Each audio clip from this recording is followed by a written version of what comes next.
Bonjour à tous, ici Pierre Saint-Georges. Aujourd'hui, nous allons parler d'intelligence, ou plutôt de quotient intellectuel. Alors, avant de commencer, peut-être une définition.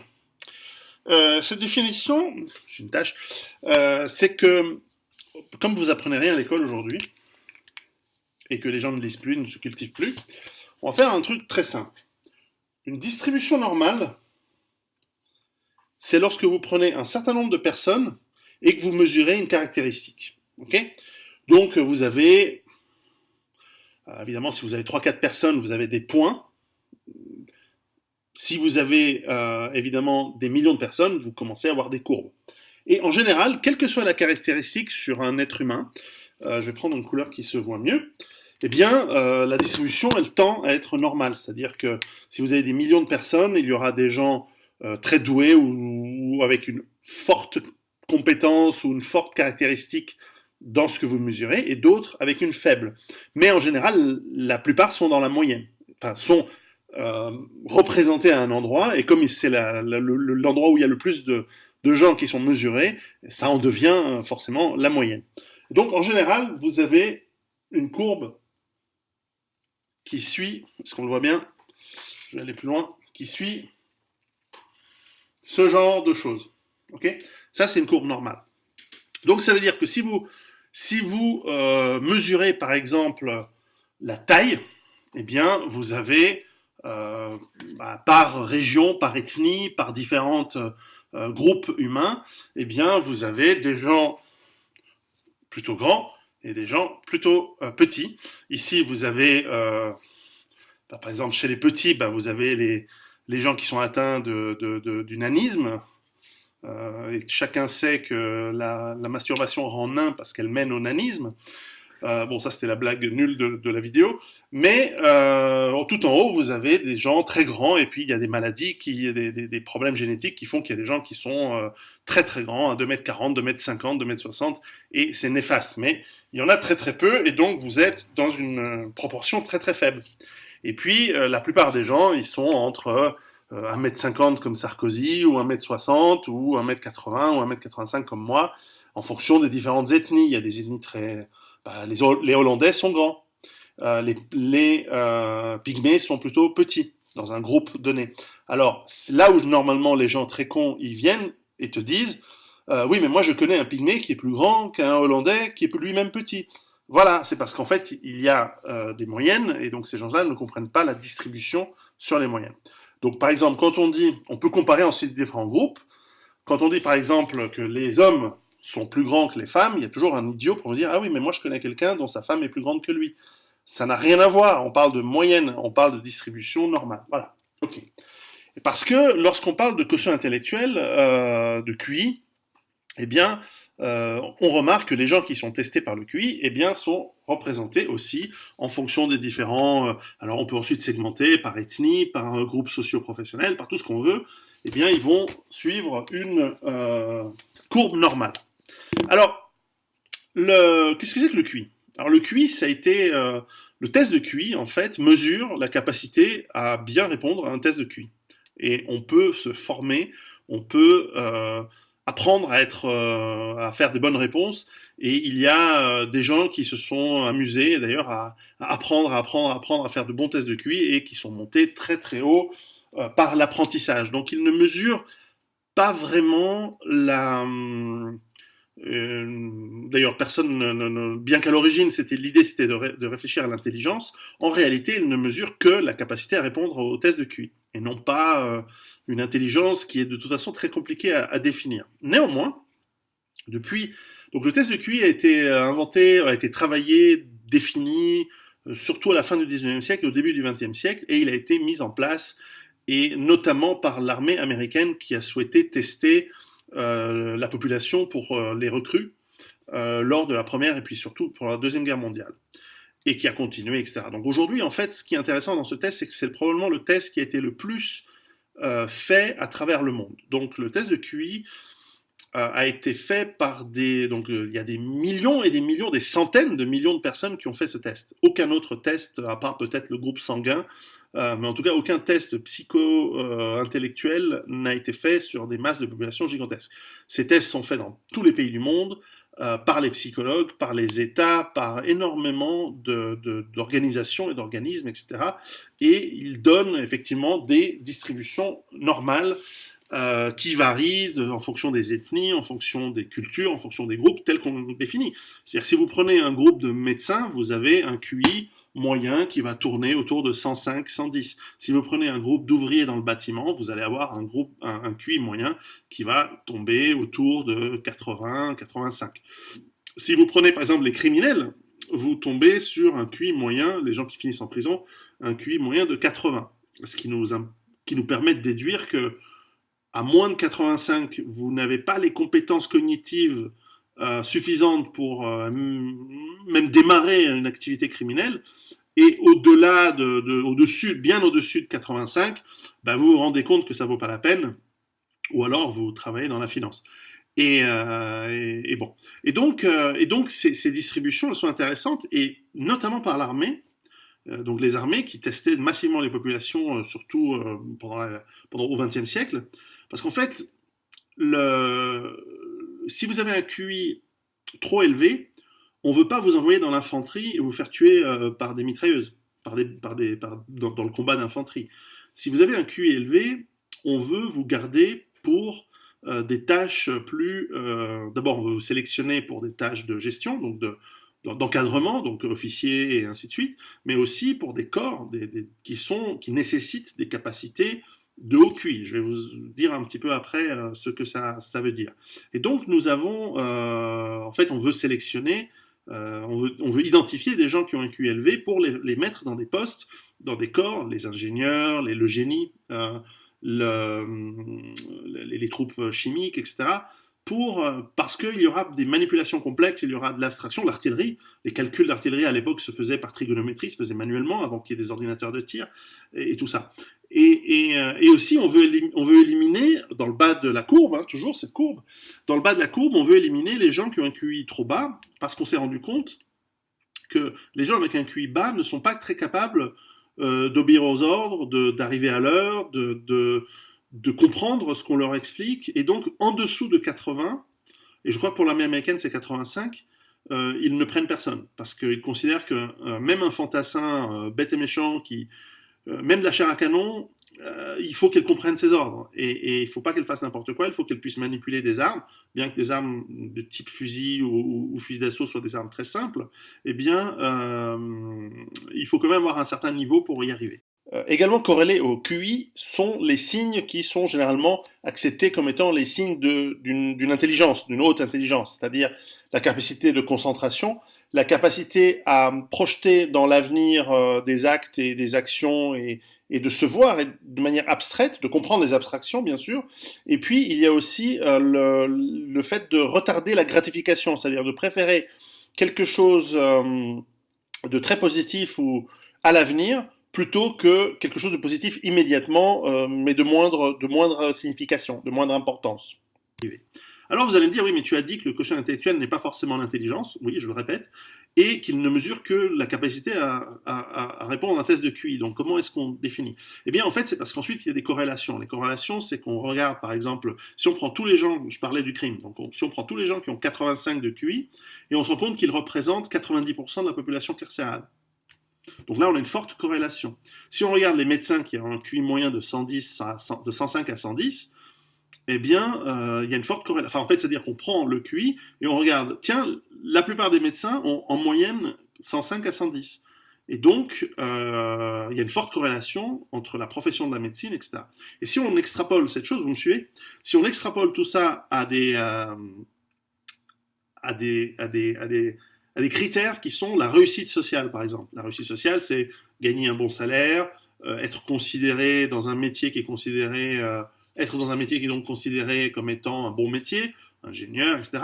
Vous avez plutôt des gens avec des résultats du test de QI très élevés, alors que si vous êtes par exemple criminel, chômeur ou pauvre, etc., vous pouvez faire ça sur différents critères, richesse, pauvreté, réussite sociale, etc., ben vous avez les critères de la corrélation est très forte avec ce qu'on considère être la réussite sociale, et là je veux bien l'admettre, dans un monde moderne, dans un monde occidental. C'est sûr que, par exemple, pour chasser un lapin dans la forêt de Papouasie-Nouvelle-Guinée, il n'y a pas forcément besoin d'avoir des résultats de test de QI de 140, puisque la réalité montre que les Papous qui ont des QI, qui ont des résultats au test de QI très très bas en moyenne, du genre autour de 60, 65, donc qui seraient considérés en Occident comme des débiles légers, eh bien, eux, dans leur culture, c'est tout à fait normal, et puis ils se débrouillent très bien, et ils survivent, et de toute façon, on ne leur demande pas d'être des ingénieurs, puisqu'ils ils ont leur culture à eux chez les Papous. Je prends l'exemple du groupe humain qui est testé le plus bas de l'échelle.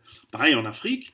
L'Afrique en moyenne, alors c'est vaste, hein, alors il y a des grandes variances d'une ethnie à l'autre, mais si on prend le continent dans son ensemble, j'exclus l'Afrique du Nord qui est à peu près à 85-90, l'Afrique subsaharienne est à 70 de moyenne, donc c'est très bas, et là aussi, donc l'Africain moyen, dans un contexte de psychologie et de tests de QI, a une très forte corrélation avec ce qui serait considéré dans un monde moderne comme étant également un débile léger. Est-ce que ça veut dire que les Africains sont des débiles légers en moyenne? Non, puisque dans leur environnement à eux, avec les pressions évolutives qu'il y a eu pour développer leurs compétences et leurs caractéristiques physiques, mentales, etc., eh bien, même si leur QI est bas, dans leur environnement, ils se débrouillent très très bien, puisqu'ils vivaient avant que le monde moderne s'impose à l'Afrique, eh bien, ils vivaient tout à fait correctement, avec une population tout à fait raisonnable et qui était en harmonie avec son environnement, comme toutes les populations humaines.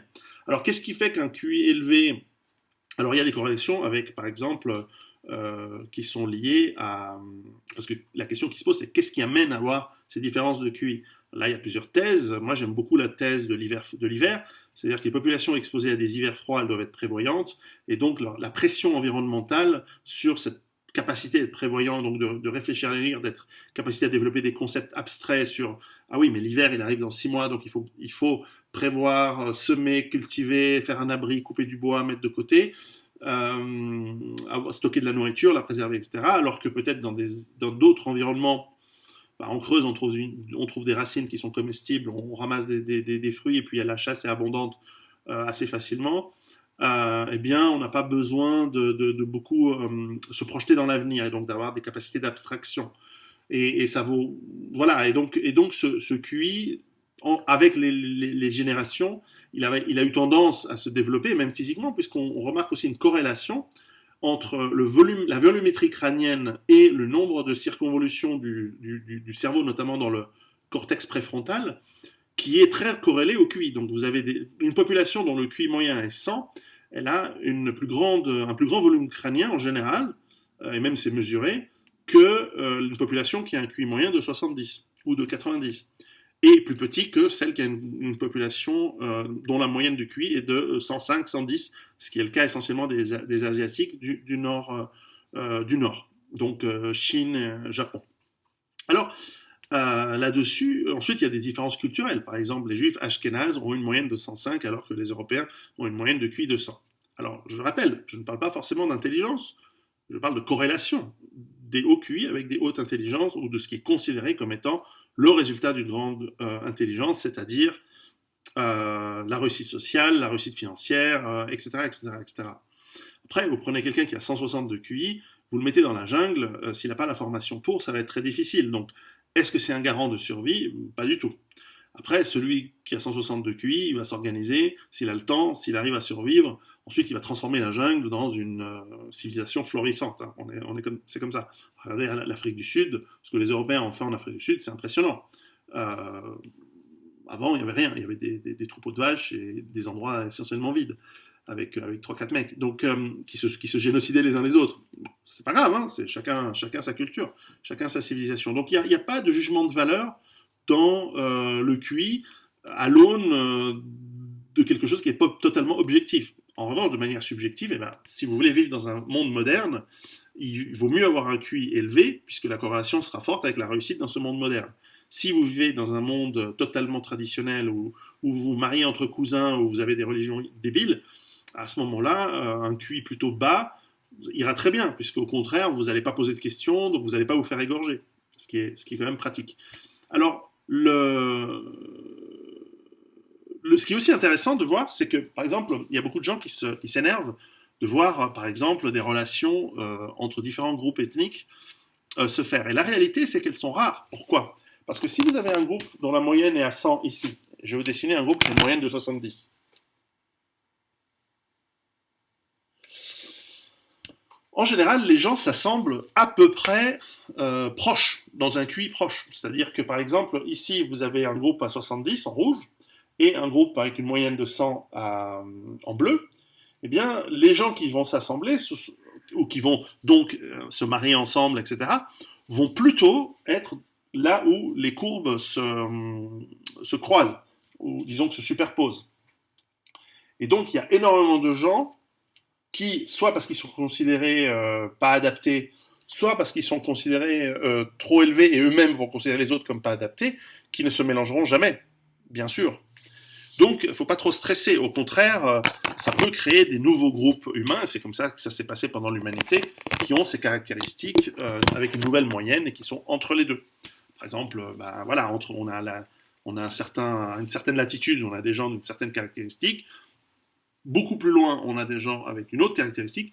Et entre les deux, il y a des mélanges. Et donc, on a des caractéristiques qui sont à peu près entre ceux qui sont tout en haut et ceux qui sont tout en bas.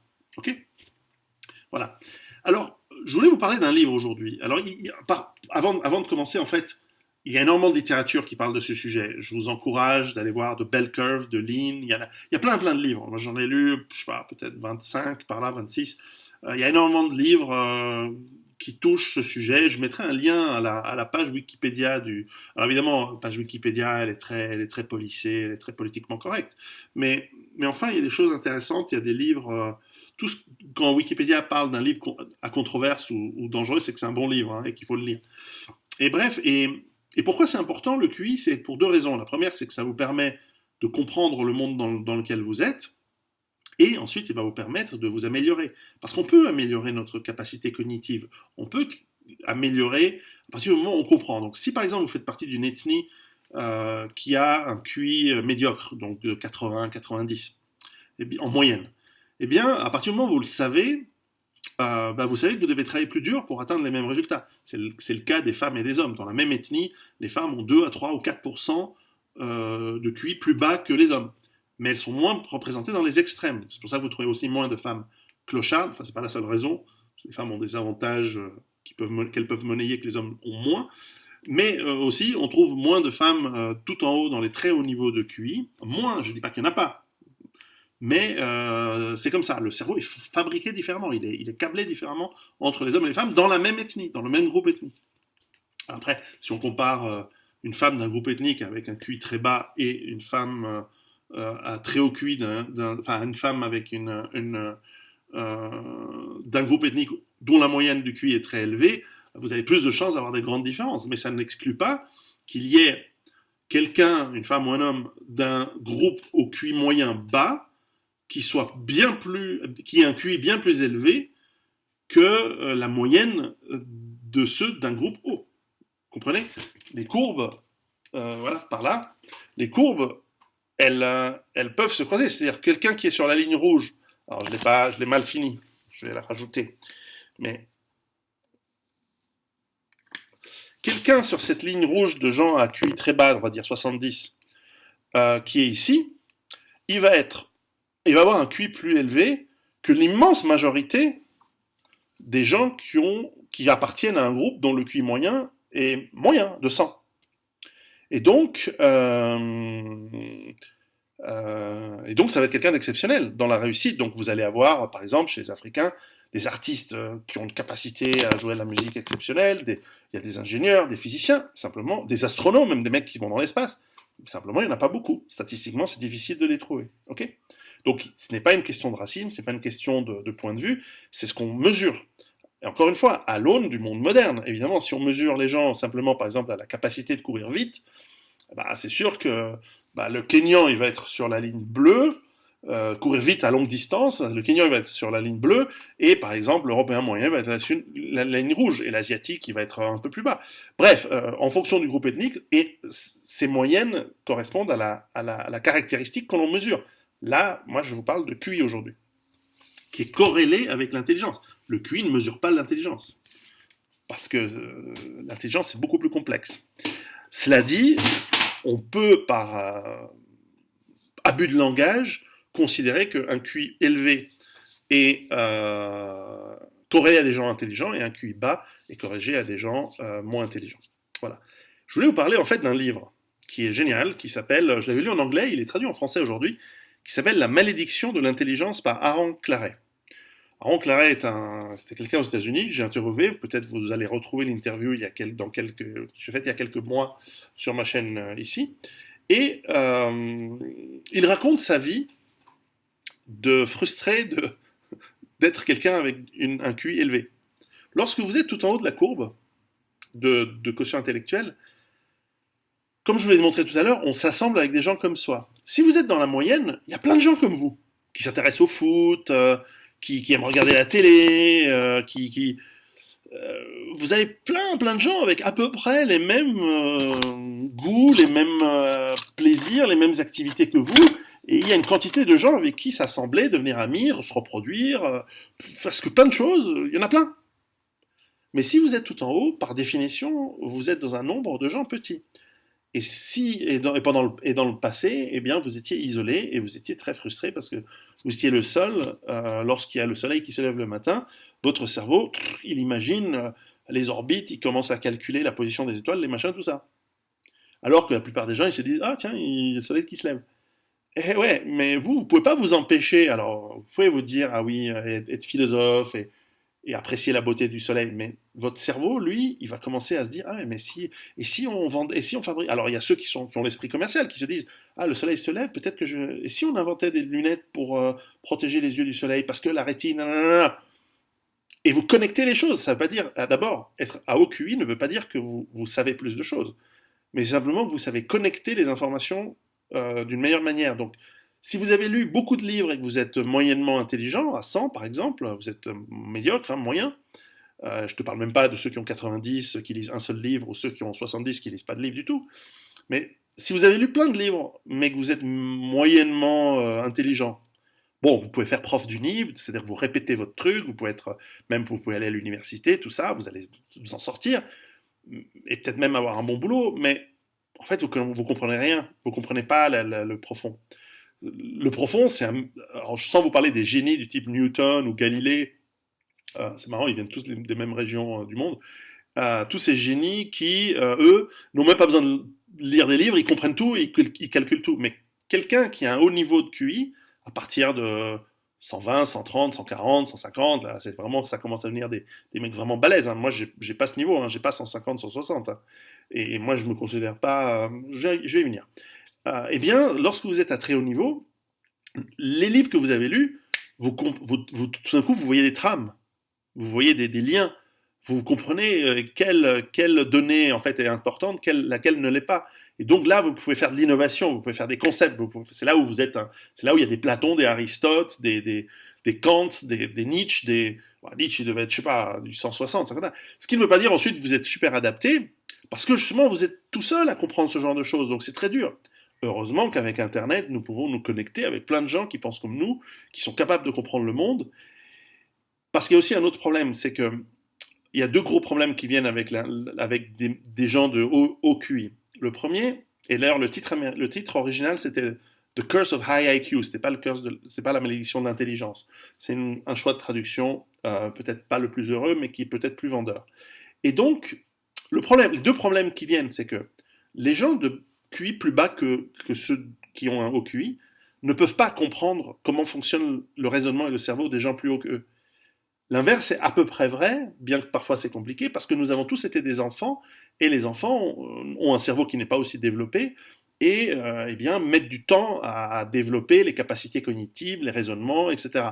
Et donc, vous vous rappeliez à l'époque où vous étiez enfant, donc je sais pas, un enfant européen de 6-7 ans, il a un QI de 60-70, en moyenne.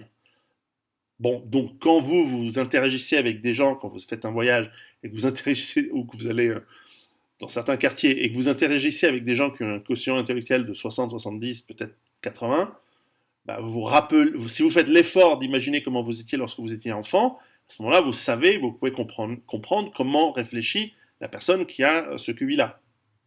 Mais l'inverse, c'est pas vrai, puisqu'une personne qui a 60, 70, 80, 90, il peut pas imaginer, c'est totalement impossible d'imaginer ce que c'est que d'avoir 130, 140, 150, on parle même pas des 180 de QI. Moi-même, J'ai rencontré des gens qui ont 180 de QI, je comprends rien à ce qu'ils disent. Alors en plus, ils me parlaient de physique quantique, ici à Genève, au CERN. Mais quand même, quand ils me l'expliquent comme un débile, ce que je suis par rapport à eux, c'est super dur, j'ai mal à la tête quand ils m'expliquent les théories des cordes, etc. Alors je comprends, c'est que des théories, c'est pas forcément vrai, c'est pas forcément réel, mais putain, c'est ouf. Et même, je vois bien dans leurs yeux, qu'ils m'expliquent ça comme si j'étais un débile profond, parce que ils ont peu de tolérance avec mon faible niveau d'intelligence comparé au leur. Et c'est ça le deuxième problème, c'est que le monde s'adapte à l'organisation de la moyenne, forcément. C'est là où il y a plus d'argent, c'est là où il y a plus de gens, les transports sont faits pour la moyenne, ne sont pas faits pour les extrêmes. Bien qu'on s'adapte aux handicapés, hein, on est d'accord, et tout. Mais la problématique, c'est que vous êtes constamment entouré de gens, si vous avez un haut niveau de QI, qui comprennent rien, qui ne sont pas aptes, qui ne sont pas à votre niveau. Quelque chose qui est aussi très énervant avec les gens de bas QI par rapport aux gens de haut QI, c'est qu'en général, les gens de bas QI n'ont aucune idée d'être de bas QI, et c'est l'effet Dunning-Kruger, ou Kruger-Dunning, je crois, qui font que les gens pas très malins se croient tout permis, osent tout, pour reprendre pour paraphraser cette célèbre phrase de Audiard, et donc n'ont peur de rien et prétendent capables de choses bien au-dessus de leurs compétences, ce qui peut être très dangereux et très agaçant. Et je me souviens très bien d'un ami à l'université, une connaissance, disons, qui avait mis dans les formulaires qu'il parlait parfaitement anglais, alors qu'il parlait très très mal anglais.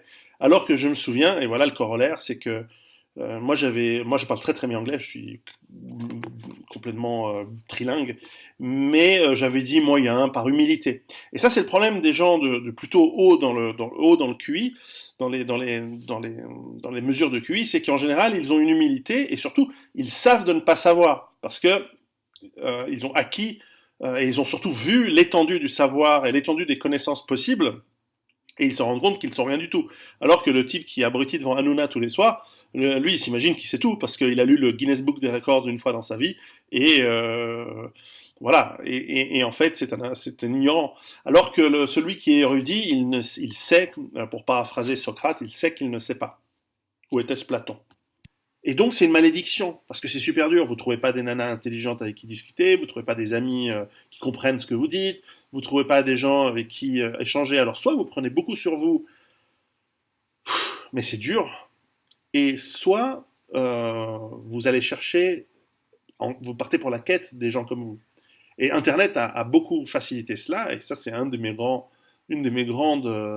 raisons pour lesquelles j'ai souhaité faire ce que je fais sur Internet, etc., c'est que ça m'a permis de rencontrer plein de gens exceptionnels. Et c'est génial, parce que sinon, et encore, j'ai de la chance, j'habite dans un pays où la moyenne est très élevée. Ensuite, je crois que c'est 102, 103, parce que nous avons en plus attiré des gens de haut QI d'autres pays chez nous. Nous avons peu attiré des gens de bas QI, contrairement à la France qui a attiré que des gens de bas QI. C'est comme ça. Donc, en moyenne, hein, je parle de moyenne, ne me faites pas dire ce que j'ai pas dit. Et donc, ce livre est génial parce qu'il va vous apprendre, en fait, tout d'abord, l'état d'esprit et l'évolution mentale de quelqu'un qui a un haut QI et qui vit entouré de gens de bas QI. Et je sais que c'est votre cas. Et donc, il montre comment, au bout d'un moment, tu pètes un câble et il te donne une méthodologie pour changer de vie et avoir la capacité. Alors, j'ai pris pas mal de notes hein, parce qu'il y a des choses intéressantes dans ce livre. Enfin bref. Et donc, comment mieux socialiser, comment trouver l'âme sœur, se marier, enfin ça n'existe pas l'âme sœur, mais enfin c'est une expression. Comment s'adapter, comment aussi choisir l'endroit où vous allez vivre, comment bien vivre dans votre bulle mentale. Et en fait c'est super important. C'est super super important. Parce que c'est super dur, en fait. Et pendant des années, je le savais, je le sentais, je ne me rendais pas compte. Mais depuis que j'ai commencé à lire, il y a peut-être 5 ou 6 ans, beaucoup de livres sur le QI. Et ce livre résume très très bien la chose. Donc c'est un livre que je vous conseille. Je mettrai le lien sous la vidéo sur Amazon où vous pouvez le trouver. C'est génial. Ça explique aussi pourquoi beaucoup d'enfants qui sont assez doués, en fait, on les drogue pour qu'ils reviennent dans la moyenne. Alors qu'en fait, des petits enfants brillants. Ça, c'est le gros problème avec les enfants américains et européens qui sont pas plus du tout adaptés au niveau moyen. Parce que le niveau moyen baisse, et vous savez, on parle de plus en plus de la baisse du QI. Alors évidemment, tous les gauchistes et tous les journalistes, ils vous parlent de tout ce qui est accessoire, ce qui est minoritaire, c'est-à-dire c'est à cause des produits chimiques, c'est les écrans, c'est l'accès au téléphone, etc. Oui, c'est sûrement des facteurs, bien sûr, mais le facteur de baisse, c'est que nous avons importé des populations avec un QI beaucoup plus bas, et si vous prenez une population avec un QI moyen de 100, et vous doublez la population, et vous rajoutez des gens avec un QI, on va dire, de 80, la moyenne, elle sera de 90. Logique, c'est mathématique. Donc il ne faut pas aller chercher plus loin. Quand vous avez amené, par exemple, en Europe, 5 à 10% selon les pays, enfin, il y a des pays où c'est 20%, de gens avec un QI très très bas, de 70, 80, 90, putain, puis discuter avec ces gens-là, c'est la folie, quoi. On devient fou quand on discute. Moi, j'ai la chance d'avoir des amis de plein de pays, mais qui ont des QI élevés, de 110, 120, peut-être plus. Mais quand je vois la moyenne, et eux-mêmes le disent, putain, dans notre pays, c'est l'horreur. Nous, on veut développer notre pays, notre continent, mais les gens sont abrutis, quoi. Ils font rien, ils sont jamais à l'heure, ils bossent pas, ils font pas ce qu'on leur dit, ils comprennent pas ce qu'on leur dit, ils savent pas. Donc, et le problème, c'est que tu peux multiplier une population par deux. C'est pas dit que la moyenne, elle reste, même si c'est la même ethnie, si tu multiplies la population par deux, si ça se trouve, ce sont les gens avec un QI plus bas qui se reproduisent le plus, surtout s'il y a un état social. Donc en fait, on a aussi cette problématique-là. Donc vous êtes foutus les mecs. Tous les gens qui ont un haut QI, vous avez intérêt à ce qu'il y ait une monstre épidémie qui arrive et qui sélectionne les gens avec un cerveau plus petit ou mal câblé.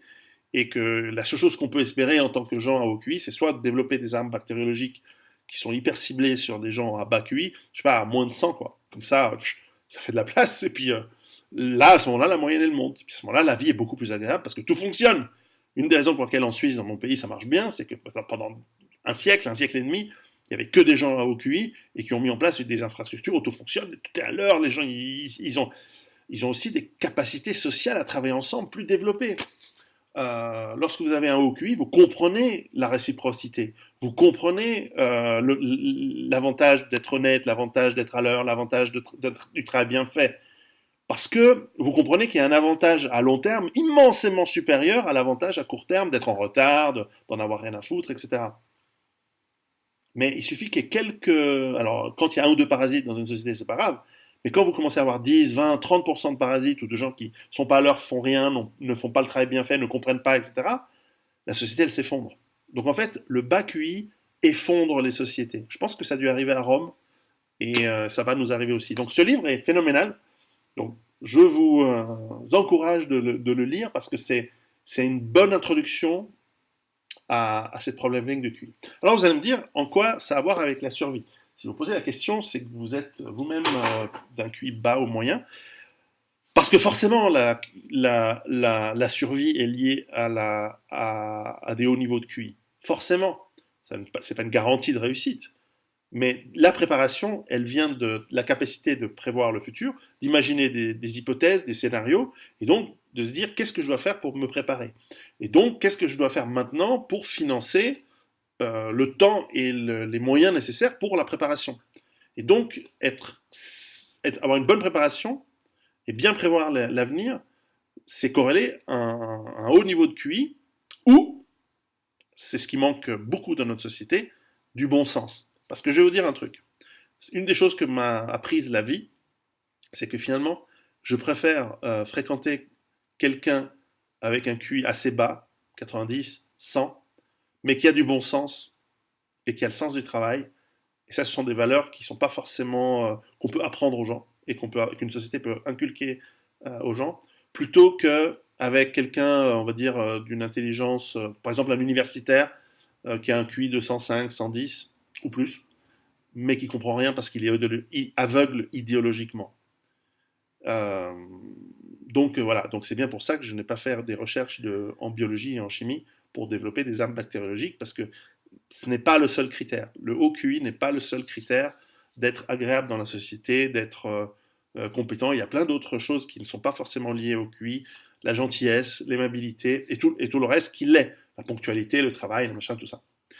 Et puis vous avez aussi les gros escrocs. Il y a beaucoup d'escrocs perfides, mais enfin, c'est peut-être très culturel, mais enfin c'est aussi statistiquement présent dans tous les groupes ethniques et toutes les sociétés. Il y a aussi des gens à un QI assez élevé, mais qui vous escroquent et qui essaient de vous niquer. Et donc, eux aussi sont néfastes parce qu'ils détruisent en fait la société dans laquelle ils vivent. C'est l'idée d'un parasite qui n'est pas en symbiose. Il n'y a pas de symbiose. Il y a vraiment du parasitisme total. Bref, je voulais vous conseiller ce livre de Aaron Claret, La malédiction de l'intelligence. Et préparez-vous à ça aussi. Ciao.